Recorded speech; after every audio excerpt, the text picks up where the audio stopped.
చిలక కొట్టిన జామకాయ భలే ఉందిగా.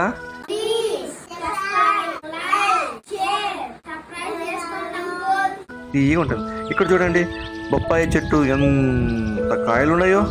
అమ్మా చిన్న చెట్టు. ఇది వాటర్ యాపిల్ అంటారు.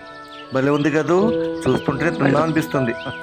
ఇక్కడ చుట్టూ వాటర్ యాపిల్, మామిడి చెట్లు, ఉసిరి చెట్టు, అదే నెల్లికాయ చెట్టు. చూడు ఎంత బాగుందో నెల్లికాయ చెట్టు, ఇన్ని ఉంది.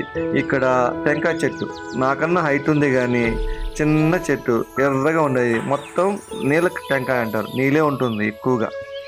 నేను అడిగితే తీసిలా. ఇంకా తొట్లో కొంచెం సరదాగా ఆడుకున్నాము. ఆడుకున్నాక రెస్ట్ తీసుకుందామని కొంచెం కూర్చున్నాం. ఇక్కడ చూడు ఇంకా చిన్న టెంకాయ చెట్టు ఉంది, ఎంత బాగుందో. ఇంకా చిన్న కిచిడి చెట్టు అనమాట ఇది. ఇక్కడ చిన్న బొప్పాయి చెట్టు ఉంది, ఒకటే ఒక పెద్ద కాయ, రెండు చిన్న